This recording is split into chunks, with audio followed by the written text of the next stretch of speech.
이 시간 하나님의 말씀 사도행전 2장 37절로 47절 말씀입니다. 몸이 불편하지 않으시면 다 같이 일어나서 하나님 말씀 듣도록 하겠습니다. 사도행전 2장 37절로 47절 말씀입니다. 그들이 이 말을 듣고 마음에 찔려 베드로와 다른 사도들에게 물어 이르되 형제들아 우리가 어찌할꼬 하거늘 베드로가 이르되 너희가 회개하여 각각 예수 그리스도의 이름으로 세례를 받고 죄 사함을 받으라. 그리하면 성령의 선물을 받으리니 이 약속은 너희와 너희 자녀와 모든 먼데 사람 곧 주 우리 하나님이 얼마든지 부르시는 자들에게 하신 것이라 하고 또 여러 말로 확증하며 권하여 이르되 너희가 이 패역한 세대에서 구원을 받으라 하니 그 말을 받은 사람들은 세례를 받으며 이날의 신도의 수가 3천이나 더하더라. 그들이 사도의 가르침을 받아 서로 교제하고 떡을 떼며 오로지 기도하기를 힘쓰니라.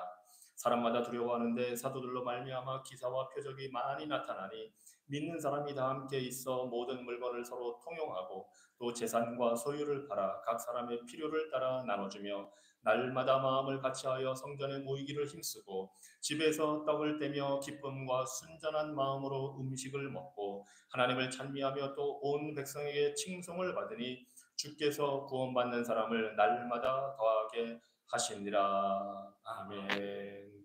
하나님 진리의 말씀을 주시오니 우리가 듣기 원합니다. 우리의 마음밭을 부드럽게 하여 주셔서 열매 맺는 그러한 시간 되게 하여 주시옵소서. 예수 그리스도 이름으로 기도합니다. 아멘. 자리에 앉아주시기 바랍니다. 오늘은 우리 선교 주일로 우리가 이면석 목사님을 모셨습니다. 여러분들이 대부분 잘 아실 텐데 우리 목사님께서 이렇게 또 와 주셨습니다. 제목은 사랑 복음 선교입니다. 이 시간 목사님을 통해서 말씀 듣도록 하겠습니다.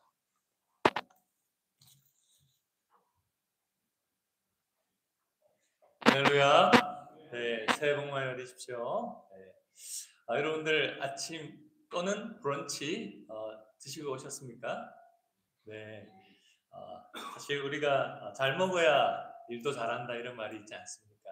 잘 드시면서 늘 건강하게 지내시기 바랍니다. 근데 우리가 믿음으로 잘 살아가기 위해서도 영의 양식을 잘 먹어야 됩니다. 그렇죠. 우리가 오늘 예배를 드리는 가운데도 하나님께서 모든 순서마다 또 오늘 지금 말씀을 듣는 시간을 통해서 주님께서 주시는 건강한 영의 양식을 많이 드시기를 소망합니다. 그래야 우리가 믿음으로 건강하게 잘 지낼 수 있고 하나님이 기뻐하시는 일에 많은 열매들을 맺게 되리라고 믿습니다. 음식을 먹을 때 잘 씹고 소화가 잘 되어야 되죠. 그래서 말씀을 들을 때 금방 목사님 말씀하신 것처럼 우리의 마음밭이 좋은 심령이 되고 하나님의 말씀이 또 우리 자신과 교회에 잘 적용되기 위해서 묵상하면서 특별히 순종의 결단을 저와 여러분들이 함께 하게 되기를 소망합니다. 제가 선교에 대해서 많은 이야기들을 듣고 하기도 하지만 공감이 된 부분 문구 중에 특별히 여러분과 나누고 싶은 문구가 있습니다. 그것은 존 파이프 목사님이 하신 선교에 대한 이야기인데요. 선교는 예배가 없는 곳에 하나님을 향한 예배가 있게 하기 위하여 하는 것이 선교다. 이렇게 이야기를 하셨습니다. 여러분 어떻게 동의가 되십니까? 하나님을 알지 못하고 하나님을 예배하지 못하는 가운데 하나님의 영광을 경험하지 못하는 사람들에게 복음을 전해서 함께 예배하는 성도가 되고 교회가 되기 위하여 그렇게 섬기는 것이 바로 선교라는 것이죠. 그렇습니다. 우리는 구원을 받고 난 뒤에 살아계신 하나님을 예배하는 기쁨을 누리고 있습니다. 하나님의 영광을 이 땅에서도 경험하면서 영생을 향한 소망 가운데 우리가 주님과 온전히 하나가 되어서 주님을 예배하는 그날도 소망하면서 우리가 신앙생활 하게 되는 것이죠. 그래서 예배 시간에 우리가 예배를 드리면서 은혜를 받는 것은 천국 소망을 가지고 이 땅에 살아가는 데 있어서 정말 중요한 것입니다. 예배의 은혜를 받고 누리기 위해서는 준비하고 또 하나님 앞에 헌신하는 그런 마음의 모습이 우리들에게 있어야 될 것이라고 믿습니다. 아직 구원받지 못해서 하나님의 영광을 체험하지 못하는, 그리고 예배가 없는 그 땅의 영혼들에게 하나님의 영광을 선포하며 복음을 증거하는 것이 선교이기 때문에, 선교는 모든 성도들이 당연히 이 땅에 살아가면서 해야 될 바로 중요한 하나님의 맡겨주신 사명이라는 것을 우리 동의할 수밖에 없습니다. 여러분들은 어떻게 구원의 복음을 들으셨습니까? 어떻게 누구에게 이 복음에 대해서 듣고 예수님을 믿게 되셨습니까? 하나님의 영광의 복음을 전해주신 분들에게 우리가 기억하며 늘 감사하는 마음이 있어야 될 것이라고 생각이 듭니다. 저도 저에게 복음을 전해준 분, 저희 부모님과 또 목회자들에게 감사하는 마음을 갖고 그들이 복음을 전해주었을 뿐만 아니라 복음대로 살아가는 삶의 본을 보여주어서 어떻게 복음을 위해 살아가는 것이 영광스럽고 기쁜 것인지를 알게 해준 것이 참 감사하다, 이런 생각이 들었습니다. 여러분들에게 전해주신 분들이 바로 그런 분들이었으면 좋겠고, 또 우리가 복음을 전하면서 바로 그런 사람들이 되고 그렇게 기억되기를 주님의 이름으로 축원드립니다. 여러분, 선교의 대헌장이라고 하는 바로 부분이 사도행전 1장 8절 말씀이죠. 여러분 잘 아시죠? 오직 성령이 너희에게 임하시면 너희가 권능을 받고 예루살렘과 온 유대와 사마리아와 땅끝까지 이르러 내 증인이 되리라 하십니다. 이 말씀이 바로 선교의 대헌장이라고 우리가 알고 있습니다. 지상 대명령은 바로 마태복음 28장 19절 20절의 말씀이죠. 그것은 아버지와 아들과 성령의 이름으로 세례를 베풀고, 그리고 내가 너에게 분부한 모든 것을 가르쳐 지키게 하라. 내가 세상 끝날까지 너희와 항상 함께 있을 것이다 라고 말씀하신 것이 지상 대명령인데, 이 선교에 대한 헌장은 이 말씀에 순종해서 가는 사람들이 성령의 충만함을 잊게 될 때, 성령이 너에게 임하게 되면 권능을 받고 바로 증인된 삶을, 온 세상 끝까지 가서 증인된 삶을 살게 될 것이라고 하는, 선교가 성취되어지는 삶을 살아가는 바로 선언적인 말씀입니다. 이 선교는 그러니까 내 힘으로 하는 것이 아닌 거죠. 성령께서 임해서 성령의 권능으로 하는 것입니다. 사실 우리가 열심히 노력하고 헌신하는 것 중요하지만 가장 근본적인 것은 성령께서 우리 가운데 함께 하시고 임하셔서 우리에게 권능을 주셔야만 우리가 복음을 증거하고 우리가 살아가는 모든 땅 가운데서 증인으로 살아갈 수가 있는 것입니다. 그런데 바로 이것을 가능하게 했던, 바로 이 말씀이 성취되어지는 것을 처음 경험하게 되는 이 공동체의 모습을 보여주고, 그리고 그것이 어떻게 세상 가운데 영향을 미치게 되는지를 우리에게 나타나게 해주신 것이 바로 오늘 읽었던 사도행전 2장 말씀입니다.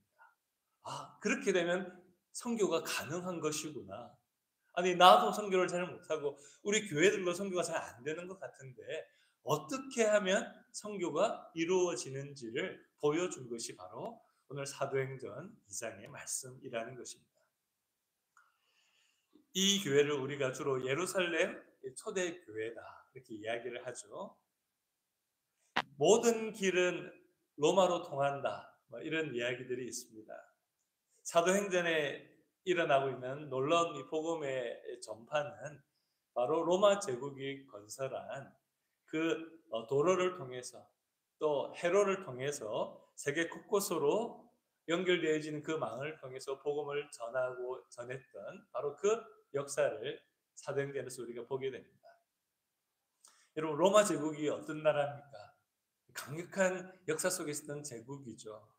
세계의 많은 부분들을 정복하고 강력한 제국의 건설을 위해서 도로를 만들고, 그 건설된 도로를 통해서 로마의 강력한 군대를 보내서 곳곳에서 곳곳의 여러 땅들을 정복하고, 그리고 그 땅에서 빼앗은 많은 것들을 다시 로마로 가지고 와서 로마의 부와 영광을 드러내었던 바로 그것이 이 로마 제국과 또 그 도로의 이야기입니다. 세상의 찬란한 역사와 문명에 대해서 우리가 보면 다른 사람들의 고통과 아픔에 대한 배려보다는 자신들이 더 많은 것을 가지려고 하는 것을 보게 됩니다. 세상의 영광은 그런 겁니다. 다른 사람의 아픔과 눈물에 대한 배려와 공감을 찾아보기가 쉽지 않습니다. 사실 빼앗고 짓밟고 서로 가지기 위해서 투쟁하는 그 모습을 우리는 역사 속에 보게 되죠. 그런데 오늘날에도 우리는 이런 모습을 보게 됩니다. 지금 일어나고 있는 많은 전쟁들과 갈등들도 다 그런 것이죠. 나와 우리 민족과 우리나라가 더 많은 영광을 누리기 위해서 침략하고 빼앗고 하는 그 모든 과정이 이 세상의 영광을 추구하는 모습입니다. 그래서 우리 자신도 민족주의적인 태도에 빠져 있으면 하나님의 뜻과 관련된 삶, 예수님을 따르는 삶을 제대로 살아갈 수는 없습니다. 사실 우리의 마음속에 가장 중요한 것은 무엇이어야 될까요? 바로 예수 그리스도를 닮아가는 모습이어야 되는 것이죠. 초대교회는 이렇게 이기심으로 수많은 사람들의 피 흘림 가운데 건설된 그 도로 위에서 어떻게 보면은 전혀 다른 가치, 더 많이 가지고 더 위대해지고자 하는 세상의 제국 속에서 정말 아주 작은 소자, 보잘것없는 그 한 사람을 천하보다 귀중히 여기시는 온 우주보다도 위대하신 그 하나님의 사랑, 자신의 독생자도 아낌없이 내어주신 그 희생적인 사랑을 증거하기 위해서 희생적인 삶을 살아갔던 바로 사도들과 성도들이 그 도로 위에 이 생명의 복음을 증거하며 이 땅 가운데 하나님의 나라가 임하게 했던 역사가 사도행전의 역사입니다. 세상 제국의 모습과 하나님의 나라는 벌써 가치부터 충돌하게 되는 것이죠. 근데 이것을 무력으로서 정복한 것이 아니라 예수 그리스도께서 십자가에 죽으시고 우리를 살리신 것처럼 그들의 삶 가운데 생명의 복음이 바로 역사하는 섬김과 사랑 가운데 이 복음을 전거하게 되었다라는 것입니다. 예수께서 온 인류를 위해서 흘리신 보혈의 복음, 구원의 복음, 참 진리와 소망의 복음을 전하기 위해서 그들은 정말 로마 제국의 곳곳을 다니면서 복음을 전했던 것을 보게 됩니다. 여러분, 지금도 사실 이 복음의 핵심은 바로 선교의 핵심은 예수 그리스도의 사랑인 것을 믿습니다.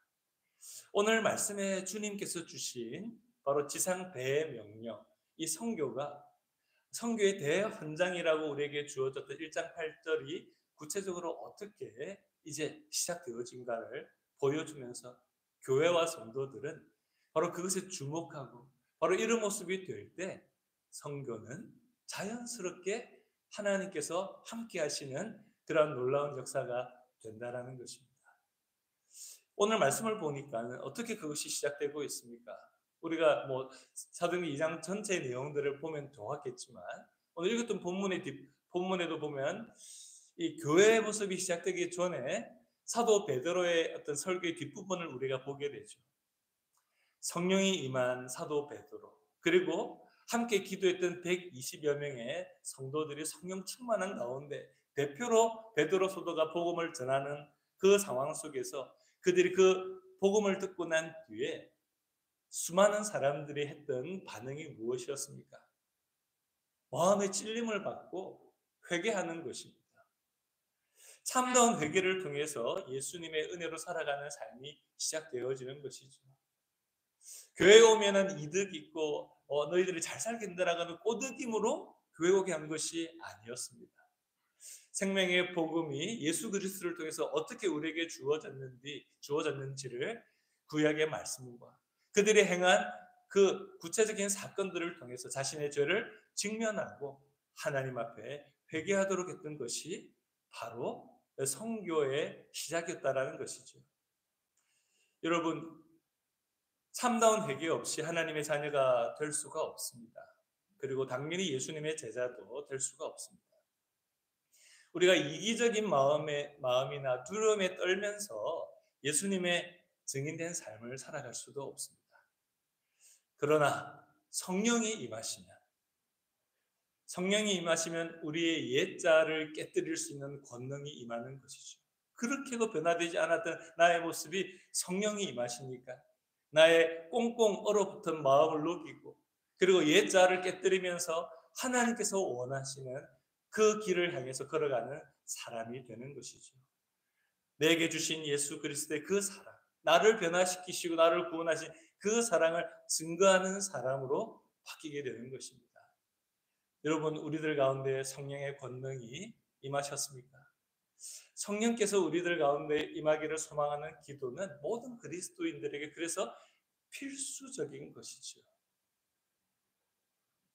그리고 오늘 말씀을 보면 바로 이 교회가 있었던 곳이 예루살렘 교회였습니다. 이 장소가 예루살렘이라고 하는 이 예루살렘 또 성전에서 모이기를 그들이 힘쓰고 있었던 그곳은 어떤 곳입니까? 예수님을 비방하고 또 예수님을 죽였던 도시가 예루살렘이죠. 죄와 사망의 권세를 이기시고 부활하신 그 예수 그리스도를 그들은 바로 이 예루살렘에서 또한 보게 되었습니다. 그리고 교회는 예수님의 말씀대로 그렇게 무섭고도 떨리는 그곳을 떠나지 않고 말씀에 순종하여 기도하는 가운데 오순절에 성령 강림을 통해서 놀라운 은혜를 받고 성령의 충만함을 경험했던 바로 그곳이 또 예루살렘이었습니다. 바로 그곳에서 함께 이웃에 있는 모여 있었던 수많은 사람들에게 복음을 증거하며 회개와 더불어서 교회가 처음으로 시작된 곳이 바로 예루살렘이었습니다. 그렇습니다. 하나님께서는 우리들에게 땅끝까지 가서 복음을 전하는 이 일에 있어서 바로 그 시작은 우리가 살고 있는 바로 이 땅, 우리가 살고 있는 가족과 이 시카고로부터 시작되어지는 것이라는 것을 알려주고 있는 것이죠. 여전히 가까이에서 우리의 변화된 모습, 그 진정성을 확인할 수 있고 경험한 사람들과 더불어서 시작되어지는 것이 바로 참된 선교의 출발점이 되는 것입니다. 마가 다락방에 모였던 120명의 성도들과 또 사도 베드로의 설교를 통해서 회심한 3,000여 명의 성도들이 사도들의 가르침을 받아서 서로 교제하고 떡을 떼고 가정에서도 그 은혜들을 나누면서 그리고 기도하기를 힘쓰는 공동체가 되었던 것을 우리가 오늘 본문의 말씀을 통해서 발견하게 되는 거죠. 이런 교회가 하나님의 말씀의 능력으로 복음을 전하는 사람들이 되고 교회가 된다는 것을 보게 됩니다. 여러분, 오늘날에도 교회가 문제가 있고 어려움이 있을 때 아니면 교회가 부흥하기를 원할 때 항상 언급하는 교회가 어떤 교회입니까? 바로 초대교회의 모습이죠. 그리고 특별히 초대교회 중에서도 먼저 이 예루살렘 교회의 모습을 이야기를 합니다. 우리들에게 많은 교훈을 주고 도전을 주고 있죠. 왜 그럴까요? 왜 이 예루살렘 교회가 우리들에게 도전이 되고 교훈이 될까요? 바로 그것은 예수님을 믿고 난 뒤에 변화가 분명했다라는 거죠. Before, after가 너무 확실하게 구분이 된다는 것입니다. 예수님을 믿기 전의 삶과 예수님을 믿고 난 뒤에 그들의 모습은 육신의 힘으로는 할 수 없는 성령의 권능을 받아야만 변화되어지는 그 변화들이 그들의 삶 가운데 일어났던 것이죠. 주위의 사람들의 눈이 휘둥그레질 정도로 예수님을 믿으면 저런 변화가 일어나는 것이구나라는 것을 그들의 분명한 삶의 변화를 통해서 보였다는 것입니다. 모였을 때나 흩어졌을 때나 그리스도인들이 있는 바로 그곳에서는 바로 성령을 통한 변화를 발견할 수 있다는 것이죠. 말씀을 배우고 성도들이 사랑의 교제를 나누면서 기도하는 것에 힘쓰는 신앙의 공동체가 여러분 바로 우리 교회가 되기를 소망합니다. 오늘 본문 읽었던 말씀 중에 44절부터 46절을 한번 다시 읽어드리겠습니다.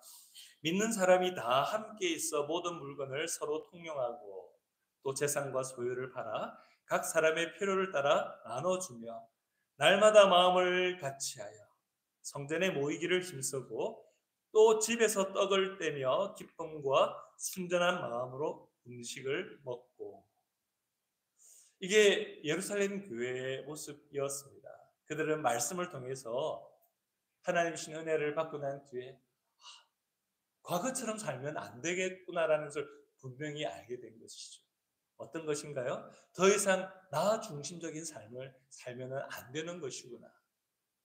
이제는 예수 중심으로 살고 교회 중심, 하나님 나라 중심으로 살아야 되는 것이구나 라는 삶의 결단을 하고 실천을 하는 모습을 가졌습니다. 근데 그게 정말 이렇게 안 살고 싶은데 이렇게 고통스럽고 불편한 것이 아니라 예수님을 위해서 살아가는 모습이 기쁨이 충만했다라는 것이죠. 바로 그 사실이 우리들에게 도전이 되지 않습니까? 억지로 헌신하고 억지로 예수님 말씀 따라 살아가려고 노력하는 것이 아니라 과거와 단절하고 예수님을 위해 살아가는 그 삶을 살아가는 것이 기쁨이 된 것이죠. 나를 위해 살지 않는데, 나 중심적으로 살지 않는데도 나는 더 기쁘다라는 것을 그들의 삶을 통해서 사람들이 보게 되었다라는 것입니다. 바로 이것이 그리스도인들의 모습을 통해서 사람들이 보았던 도전이었다라는 것이죠. 내 것을 늘리려는 집착을 이미 버렸는데 내가 더 많이 가지고 더 성공하고 이런 태도를 버렸는데 버릴 뿐만 아니라 이제는 주님의 교회와 복음을 위하여 내가 가졌던 것, 아니 주님이 주셨던 것이라고 깨달으면서 그것을 통해서 다른 사람들의 필요를 보고 하나님 나라의 필요를 보고 그것을 나누었다라는 것이죠. 그것에 사용을 하는 사람이 되었다라는 것입니다. 바로 이것이 성령 충만한 모습인 것이죠. 그리고 말씀을 계속해서 보니까 한 마음으로 힘써서 예배를 드리고, 그리고 그들이 집에서도 서로 모여서 예수님의 사랑을 기억하고 음식을 함께 먹으며 기쁨이 충만했던 모습을 보게 됩니다. 대그룹으로 모였을 때나 소그룹으로 모일 때나 개인의 삶에 항상 동일하게 예수님 중심으로 살면서 그들 가운데는 기쁨이 있고 나눔이 있는 모습이 되었다라는 거죠. 여러분 이렇게 살고 있습니까? 여러분 바로 우리가 이렇게 살아가도록 부르신 것이 바로 예수 그리스도의 초청임에 너무나 감사하게 됩니다. 47절에 보면 계속해서 예루살렘 교회의 성도들의 모습을 소개하고 있습니다. 바로 이것이 계속 이어지는 어떻게 보면 설명이거든요. 어떻게 됩니까? 그들은 하나님을 찬미하며 그들에게 잘 되는 일, 그들이 함께 모여 사람들의 숫자가 많고 모든 일들이 되어지는 일들 속에서 그들은 하나님을 항상 찬양했던 거죠. 하나님을 찬양합니다. 이 모든 게 이루어지고 잘되게 하신 하나님을 찬양합니다. 내 것을 나누고 다른 사람을 섬기게 된 이 모습이 되게 하신 것도 하나님을 찬양하는 것이죠. 그들이 하나님을 찬미하는 가운데 또 어떻게 일이 일어납니까? 온 백성에게 칭송을 받게 되었습니다. 하나님을 찬양하며 이런 삶을 살게 되니까 그 주변에 사는 많은 사람들에게, 온 백성에게 야, 저 사람들 참 훌륭한 사람들이야 라고 칭찬을 받게 되었다라는 것입니다. 그러자 생긴 결과가 우리들에게 이렇게 나오고 있습니다. 어떻게 나옵니까? 주께서 구원받는 사람을 날마다 더하게 하시니라. 사실 우리가 전도도 하고 선교도 하지만 그 모든 결과는 하나님이 주시는 것임을 믿습니다. 그래서 사실 우리가 북한 선교를 하든 어떤 나라의 선교를 하든 상황이 어떻게 된다고 실망하는 것은 사실 우리의 바른 모습이 아닌 것이죠. 결과는 하나님이 주시는 겁니다. 우리는 충성하는 것이 우리의 몫인 거죠. 성령 충만해서 우리에게 주신 그 삶을 기쁨으로 살며 사명을 감당하면 되는 것인데, 그 가운데 특별히 하나님께서 교회가 이렇게 하나님을 찬양하는 가운데 온 백성에게 칭송을 받게 될 때 주님께서 구원받는 사람들을 더해 주신다라는 거죠. 그런데 반대로 만약에 우리가 성령의 충만함을 받고 그렇게 살지 못하고 또 사람들에게 세상 사람들에게 칭송을 받는 삶이 되지 않으면 그럼 구원받는 사람들의 숫자가 잘 안 늘어나는 거죠. 오늘날 여러분 우리가 사실 소망하고 기대하는 결과는 교회의 부흥과 더불어서 사실 이런 모습입니다. 성도들이 참 회개를 하고 예수님의 말씀으로 매일 변화되어 가고 성장하고 그리고 교회는 함께 모여서 사랑으로 연합하며 예배를 드리는 가운데 은혜가 임하고 그 사랑 안에 서로를 섬기고 가족과 세상 가운데 그 기쁨이 전해지는 공동체가 되는 것이 우리가 소망하고 기대하는 결과이죠. 그렇게 되니까 하나님의 능력이 구원의 역사 가운데 나타나게 된다라는 것입니다.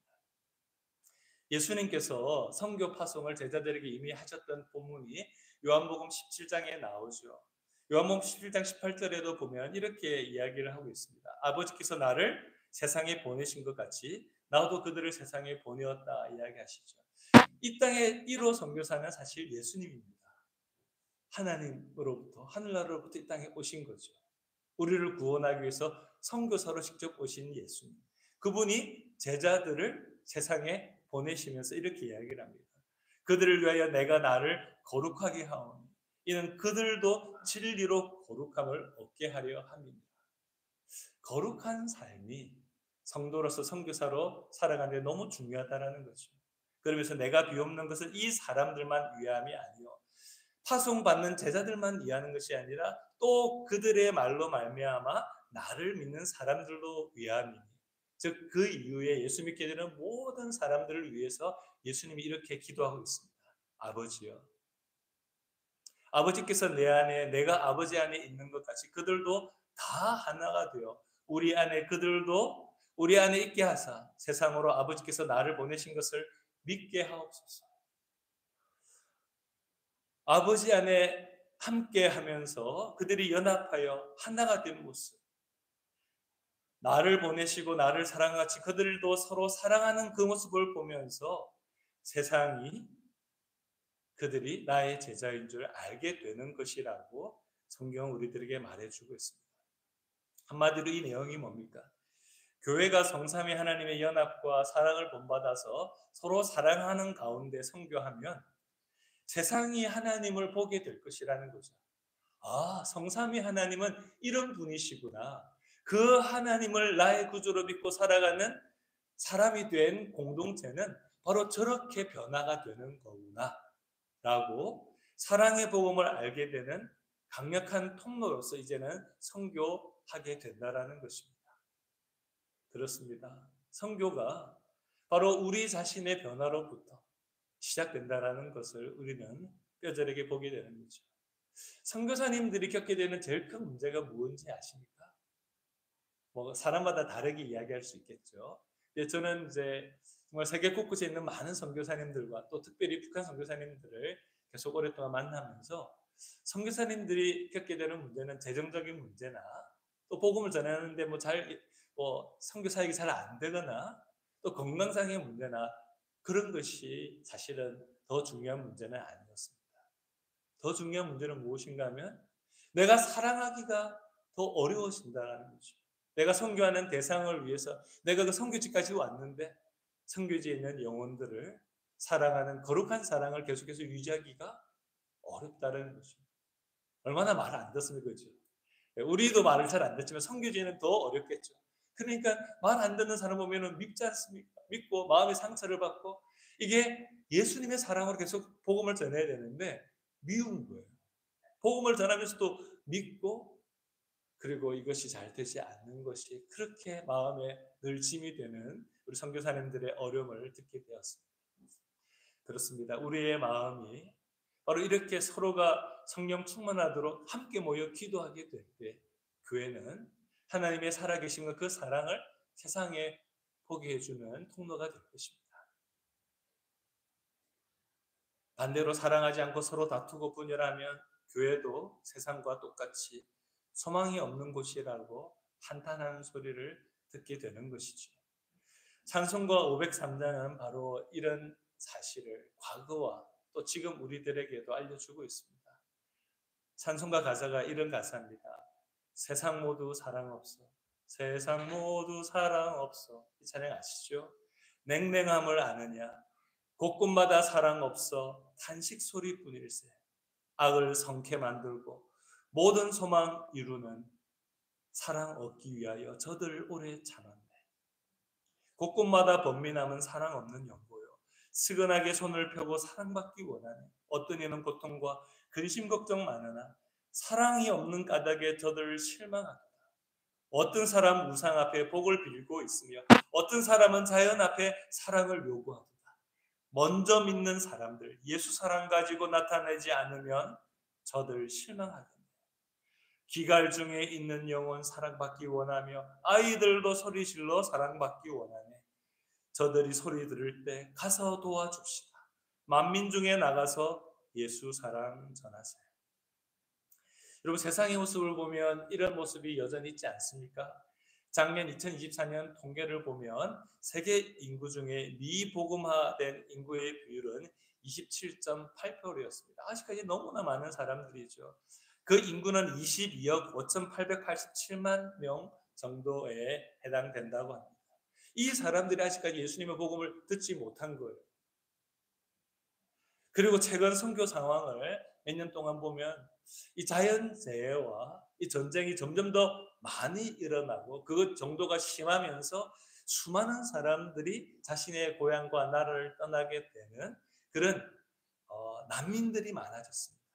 우리들도 우리 자신을 디아스포라라고 우리 교포라고 이야기를 하지만 이렇게 어쩔 수 없이 떠나게 된 사람들, 흩어진 사람들, 그 디아스포라들과 난민들을 대상으로 한 선교의 새로운 흐름이 생기면서 하나님께서 세계 이 선교에 있어서 새로운 선교의 부흥을 바로 그들을 통해서 아픔이 있고 눈물이 있는 그곳에 함께하는 교회와 성도들과 선교사를 통해서 마지막 시대의 선교의 새로운 이 부흥들을 보여주시고 있다는 것을 보면 참 하나님의 역사는 우리의 생각을 훨씬 더 뛰어넘는 것을 보게 됩니다. 그렇습니다. 수많은 사람들이 고통당하고 아픔을 겪고 있는 그 상황 속에 이 생명의 복음을 가지고 가서 사랑을 나누는 그 일들을 통해서 복음을 전혀 들을 수 없었던 사람들이 바로 이런 사건을 통해서 자기의 땅을 떠나면서 복음을 듣게 되는 일들이 일어나고 있는 것이죠. 수많은 탈북민들이 그곳에서는 복음을 들을 수 없었지만 1990년대 중반 이후에 정말 자연재해와 또 식량난을 겪으면서 수백만이 굶어 죽는 가운데서 그 땅을 떠나는 가운데 복음을 듣게 되고 변화받고 다시 북한 땅을 들어간 사람들도 있고 한국에 간 3만 5천여 명의 탈북민들이 있고 또 미국과 곳곳 여러 세계에 흩어져 있는 또 탈북민들이 그때 복음을 듣고 예수의 사람들이 되었던 것입니다. 여전히 선교의 현실들은 많이 어렵습니다. 북한 선교는 더욱더 말할 것이 없죠. 그런데 그곳에도 하나님의 일하심이 있는 것을 우리는 주목해야 됩니다. 내지 선교를 하던 NGO 사역자들이 다 떠나야 됐고 그곳에 들어가지 못해서 지금도 한국을 중심으로 북한에 들어갈 준비들을 계속해서 하고 있지만 여전히 상황은 잘 변화되지 않죠.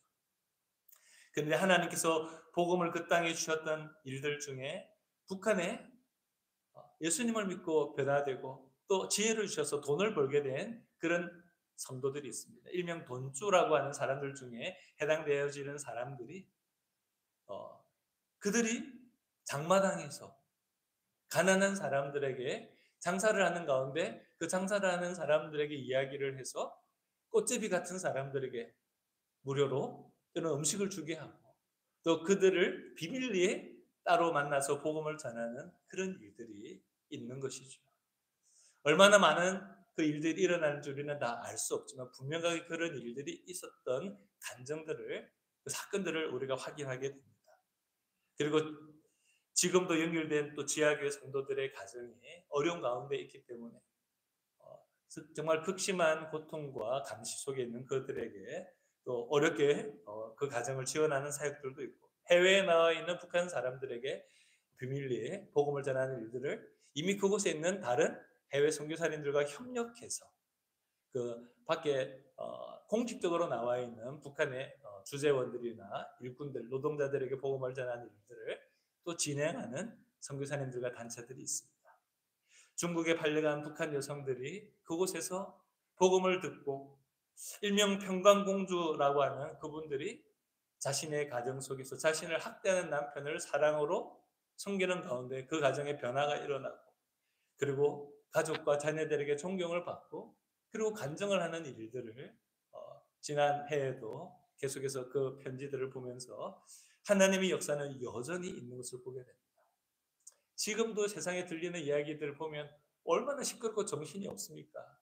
여러분 우리가 유튜브 좀 보시죠, 그죠? 그래서 예전에 과거의 조선은 유교에 의해서 망했다면 요즘에 새로운 유교가 교회를 망치고 있다고 합니다. 그 유교에 하나님의 말씀에 귀를 기울이는 것보다 이 유교에 귀를 기울이는 성도들이 마음이 흥분이 되어서 복음을 이야기하는 것이 아니라 정치에 대한 입장을 이야기하다가 막 싸우는 거죠. 기도하다가도 이 정치하는 이야기만 나오면서 그냥 교회가 쫙 갈라지는 이야기들을 저도 지금 정말 곳곳에서 보게 됩니다. 얼마나 어리석습니까? 지금도 세상은 사랑이 없어 수많은 사람들이 번민하고 고통 가운데 있으면서 우리에게 제발 참 사랑을 전해달라고, 우리에게 보여달라고, 섬겨달라고 하는 수많은 영혼들의 갈구가 있는데도 불구하고 잘못된 것에 집착하여 망가지면서 곳곳마다 상한 영의 소리들이 들리는데도 불구하고 우리들조차도, 믿음의 사람들도 도리어 헛된 것에 집착하여 살아가는 그 모습들이 혹시 우리에게 있지는 않습니까? 바로 그렇게 된다면 이런 심각한 영적 전쟁이 있고 마지막 중에서도 마지막 때가 되어가고 있는 이 시대 가운데 복음의 능력을 발휘하는 교회와 그리고 선교 공동체가 될 수가 없는 것이죠. 말씀을 맺겠습니다. 사랑이 성경 말씀의 전체 요약이다라고 많은 분들이 이야기하죠. 맞습니다. 하나님 사랑과 이웃 사랑, 바로 그것이 이 성경의 핵심 중에 핵심이죠. 그리고 그것을 직접 보여주신 분이 예수님이시고, 이 복음을 듣고 변화된 사람들이 이 땅에 살아가면서 그 생명의 복음을 전하는 것이 선교인 것입니다. 왜 요즘에 전도가 안 되고 선교 사역이 어려울까요? 우리들의 모습 가운데는 어떻게 전도와 선교에 동참하고 있습니까? 교회 일꾼이 없고 숫자가 적고 물질이 없어서 전도와 선교가 잘 되지 않는 것일까요? 기독교 역사 속에서 그런 문제 때문에 전도와 선교가 안 됐던 적은 없습니다. 아주 소수의 사람들이지만 그 사람들이 참 복음을 듣고 참 진리 가운데 예수의 참 제자가 되었을 때 그곳에 전도의 놀라운 역사와 선교를 통해서 하나님께서 함께 하시는 그러한 증거들이 있었던 것을 보게 됩니다. 성령 충만하지 않은 사람은 이기적인 사람이 되고 어리석은 사람이 되고 분열의 사람들이 되기가 너무나 쉽습니다. 오순절 성령 충만을 입은 120여 명의 제자들과 사도 베드로의 설교를 듣고 회개한 3,000여 명의 성도들을 통해서 교회는 처음 시작을 하면서 그들은 하나님의 은혜 가운데 말씀을 통해서 교회가 어떻게 하나 되어지고 어떻게 서로를 사랑하고 섬기는 가운데 그 교회가 선교의 사명을 바르게 감당할 수 있는지를 오늘날 우리들에게도 보여주고 있습니다. 구한말 많은 선교사님들이 조선 땅에 왔죠. 무지몽매한 많은 우리 선조들에게 생명의 복음을 전하면서 바로 우리들이 빼앗긴 땅에 봄이 오는가 안타까워하면서 정말 희망이 없어서 슬퍼하던 우리 민족 가운데 생명의 복음을 전해주었던 선교사님들이 많았습니다. 정말 그들은 사랑으로 왔죠. 물론 그 가운데 성숙되지 못한 모습과 때로는 실수한 모습도 있었고, 때로는 어떻게 보면 잘못된 일을 했던 선교사들도 소수 있었지만 대부분의 선교사들은 정말 사랑의 화신이라고 불릴 정도로 조선 땅에 있는 많은 우리 선조들에게 존경을 받고 충격을 주었던 그런 분들이었습니다. 그 중에 전라도 지역에서 사역을 했던 한 선교사님이 있는데 바로 서섭평 선교사님이라는 분이었습니다. 32살의 나이에 간호 선교사로 파송을 받아서 그가 54세로 하나님께 부름을 받기 전까지 22년 동안 전라도 지역을 중심으로 한국의 궁핍한 가운데 의료 혜택을 받지 못한 사람들, 또 특별히 교육을 받지 못하는 여성들에게 복음을 전하고, 그리고 그 땅에서 하나의 정말로 자신이 작은 예수가 되어서 조선을 사랑하고 그 땅에 묻혔던 귀한 바로 믿음의 사람을 통해서 조선 땅에 변화가 일어났고, 지금 우리가 이렇게 미국까지 와서 생명의 복음을 함께 듣고 늘 감사하면서 그 복음 위에 살아가는 공동체의 삶을 살게 된 것입니다. 바로 그 사람의 별명은 조선의 작은 예수였다고 합니다. 여러분의 삶의 자리에서, 우리의 삶의 자리에서 바로 이 선교사님처럼 작은 예수로 살아가는 가운데 하나님이 기뻐하시는 이 복음의 삶을 살아가는 우리 새마음교회 모든 성도님들이 되시기를 주님의 이름으로 축원합니다. 기도하겠습니다. 하나님 감사합니다. 예수 그리스도의 그 넓은 사랑으로 우리가 변화되고 우리가 구원받고 하나님의 이름을 찬양하며 살아가는 믿음의 공동체 가운데 한 형제자매가 되게 하신 것 감사드립니다. 우리 안에 이제는 더 이상 하나님 나를 위해 사는 자가 아닌 것을 기억하며 우리를 구원해 주신 우리의 구원자 되시고 우리의 목자 되신 예수님을 위해 살아가는 그 삶이 우리를 참된 기쁨과 은혜와 소망 가운데 풍성한 삶으로 인도함을 늘 체험케 하여 주시옵소서. 새마음교회 모든 성도들의 삶 가운데 하나님의 은혜가 임하며 작은 예수님으로 불리워지는 바로 그러한 놀라운 그 간증을 통해서 시카고를 비롯해서 우리 민족과 또 미국과 조국과 세계 열방 가운데 생명의 복음을 증거하는 그 일에 귀하게 쓰임 받는 우리 모두가 되게 하여 주시옵소서. 감사드리며 우리를 구원하신 예수님 이름으로 기도드렸습니다. 아멘.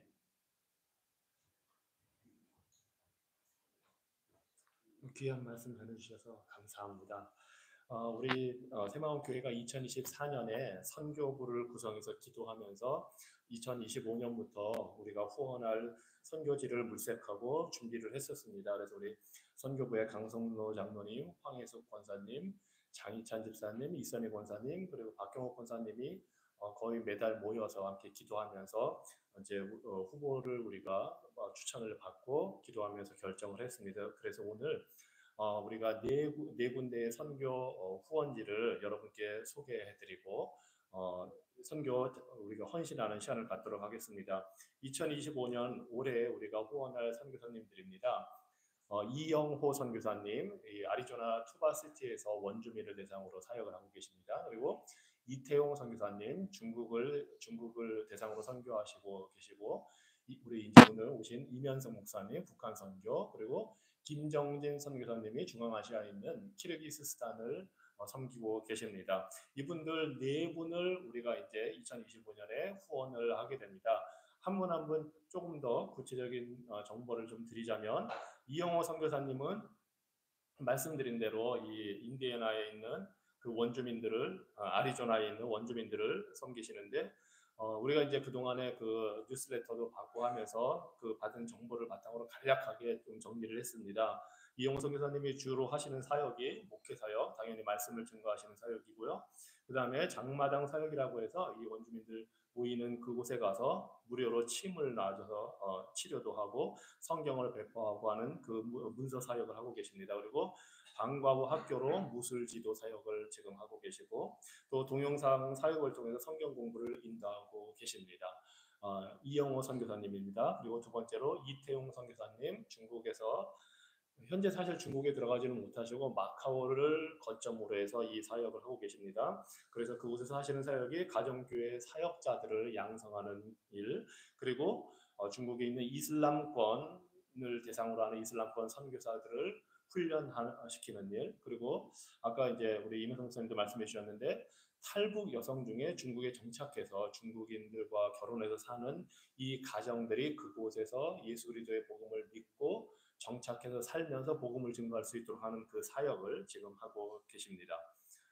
그리고 이제 우리 이면성 목사님께서 하시는 북한 선교 사역, 노스 코리아 인랜드 미션이라고 그 사역을 하고 계시는데 북한 선교 학교 이것을 통해서 복음적 통일 교육 그리고 기도하는 사역을 하고 계십니다. 그리고 북한 선교 연합 기도회 사역을 하고 계시는데 여러분들이 잘 아실 텐데요. 주빌리 통일 구국 기도회 그리고 또 특별 선교 집회를 통해서 사역을 하고 계십니다. 그리고 북한 선교 네트워크 및 연합 사역을 하셔서 복음적 통일 및 세계 선교 차세대를 키우는 그런 또 사역을 하고 계십니다. 그리고 마지막으로 김정진 선교사님이 키르기스스탄에서 사역을 하시는데 이곳은 이제 이슬람권입니다. 이곳에서 의료 사역 그리고 연합 신학교를 통해서 이 신학생들 및 목회자들을 양성하는 사역 그리고 아동 급식 무료 사역, 아동 무료 급식 사역 이런 지금 사역들을 하고 계십니다. 이제 구체적인 정보는 여러분께서 목장별로 각 선교사님들을 이렇게 자녀 결연식으로 맺어 드립니다. 그러면 그 선교사님을 위해서 기도하시면서 그곳에서 보내오는 뉴스레터나 선교 소식지를 통해서 이제 그 이야기를 들으시고 함께 사역을 하도록 하겠습니다. 그래서 자매 결연 목장을 말씀드리면 우리 에버그린 목장에서는 이영호 선교사님, 아리조나에서 사역하시는 이영호 선교사님을 자매 결연이 되고, 그다음에 늘사랑 목장은 이태홍 선교사님, 중국 선교를 하시는 이태홍 선교사님, 소망 목장은 우리 이면석 목사님, 그리고 한마음 목장은 김정진 선교사님 이렇게 하도록 하겠습니다. 그래서 이분들을 위해서 이제 목장별로 모일 때마다 기도하시고 그 선교 소식을 같이 나누시고 그런 사역을 함께 동참해서 하도록 하겠습니다. 그리고 오늘 이제 주보 사이에 속지로 이 선교 헌금 작정서를 여러분께서 받으셨을 겁니다. 기도하시면서 내용을 보시고 작정하셔서 올 한 해의 선교 사역에 동참하시기를 바랍니다. 오늘 다 안 적어내셔도 됩니다. 가져가셔서 기도하시면서 다음 주나 2월 달까지 이렇게 작정해서 내시면 됩니다. 그래서 이 일을 통해서 우리가 오늘 설교 말씀 들은 것처럼 성령께서 하나님께서 이루시는 이 귀한 선교 사역에 동참할 수 있는 것 이것이 우리에게는 특권입니다. 하나님께서 우리에게 주신 이 특권을 기쁨으로 우리가 함께 동참해서 나누도록 하겠습니다. 우리 이 시간 잠깐 우리 이 선교에 동참하는 작정하는 기도를 우리가 잠깐 드리도록 하겠습니다. 하나님 감사합니다. 예수 그리스도께서 처음 선교사로 하늘 영광 다 버리시고 이 땅에 오셔서 우리 죄인들을 위하여 희생하시고 죽으시기까지 우리를 사랑하심으로 그 구원의 길을 열어주시니 감사합니다. 이제 그 주님께서 제자들을 보내시고 또 우리들을 보내어 주셔서 그 귀한 선교 사역에 동참하도록 하여 주시니 이 놀라운 특권을 우리에게 주시니 감사합니다. 오늘 우리 선교부를 통해서 결정한 네 분의 선교사님, 이영호 선교사님, 이태용 선교사님, 이면석 목사님, 김정진 선교사님을 우리 교회가 마음으로 물질로 기도로 헌신하고 후원하며 함께 사역에 동참하기를 원합니다.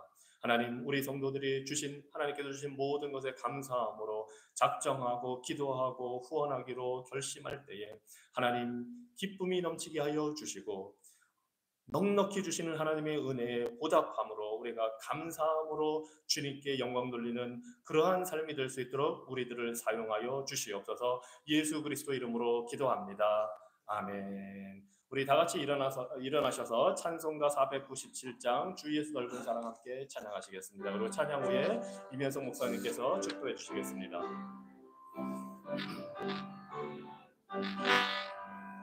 주 예수 넓은 사랑 그 크신 은혜 나 힘써 전함은 참 기쁜 일일세.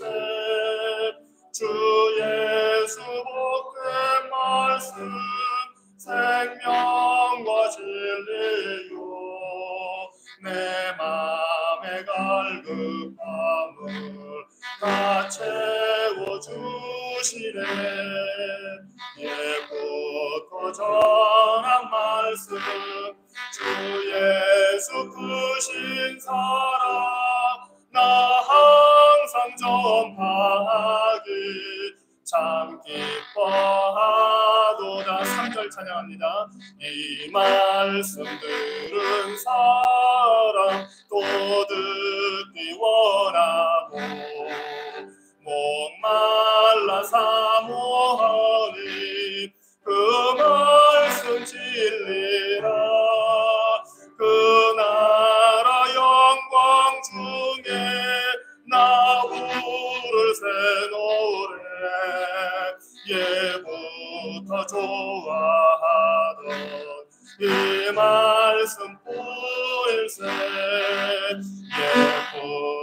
전한 말씀 주 예수 크신 사랑 나 항상 전파하기 참 기뻐하노라.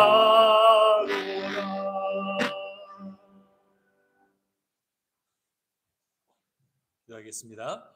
이제는 우리를 구원해 주신 우리 구주 예수 그리스도의 놀라운 구원의 은혜와 하나님 아버지의 영원 무궁하신 사랑하심과 성령 하나님께서 지금 우리와 함께 하시며 위로하시고 교통 역사하시며 충만케 하심이 오늘 주님 앞에 예배드리며 그 말씀 가운데 순종하며 하나님이 기뻐하시는 복음의 삶, 사랑하고 섬기는 삶, 성교의 삶을 살아가기로 작정하고 돌아가는 사랑하는 성도들 머리머리 위에 이제부터 영원토록 함께 계실지어다. 아멘.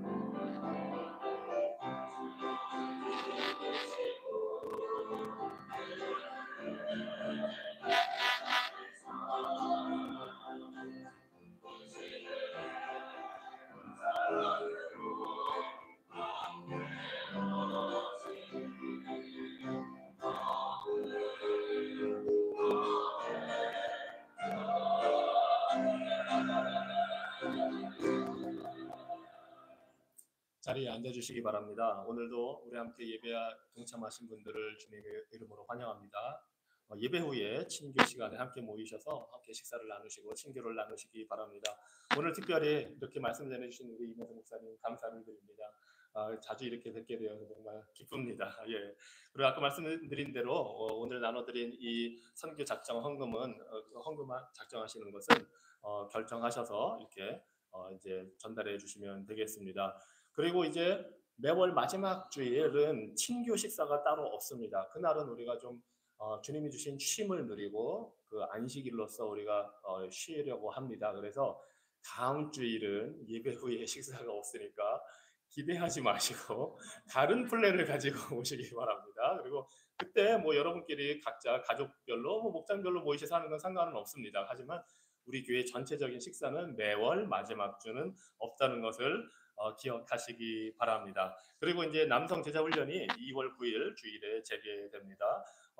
뭐 그동안 참석 안 하셨더라도 동참하실 수 있습니다. 언제든지 동참하실 수 있으니까 그때 오전 10시 반까지 교회로 오시면 되겠습니다. 제가 임 목사님께 잠깐 북한 선교 지금 현황에 대해서 아까 들었지만 좀 더 그 궁금한 게 있어서 말씀을 드렸거든요. 그래서 그거 잠깐 소개해 주시고 친교를 위한 식사 기도도 해 주시면 감사를 하겠습니다. 예. 네, 지난 11월 달에 북한선교 연합 집회 때 오신 분들은 혹시 들으셨을지 모르겠는데요. 북한선교 비전 트립을 이식하고 있는 우리 교회 목회자들 성도들 대상으로 5월 1일부터 10일까지 한국에서 3일 그리고 한국에서 4일이군요. 예. 한국에서 4일 그리고 또 중국과 북한 국경 지역 탐방 이렇게 계획하고 있습니다. 여러분 시간이 그때 되시면 그리고 참여하기를 원하시면 저에게 1월 말까지 일단 시청을 받고 있는 와중에 있거든요. 그래서 저한테 문의를 하시면 제가 필요한 정보를 드리도록 하겠습니다. 네, 못 가시더라도 기억하시고 또 기도해 주시면 감사하겠습니다. 네, 식사를 위한 기도 하겠습니다. 하나님 아버지 감사합니다. 주님 우리에게 베풀어 주신 큰 사랑 은혜 감사합니다. 생명 주시고 우리에게 일용할 양식 주시고 필요한 많은 것을 늘 주시는 하나님의 사랑 가운데 오늘 함께 예배드리고 난 이후에 귀한 분들의 헌신을 통해서 사랑의 섬김을 통해서 모든 성도들이 식사의 교제를 하게 됩니다. 준비하신 손길 위에 하나님 한량없는 은혜를 베풀어 주시고 우리가 함께 또 이 사랑의 교제를 나누면서 또 서로에게 기쁨이 가득한 그러한 교제의 시간이 되며 힘을 얻어서 주님 뜻대로 살아가는 우리 모두가 되게 하여 주시옵소서. 감사드리며 예수님 이름으로 기도드렸습니다. 아멘.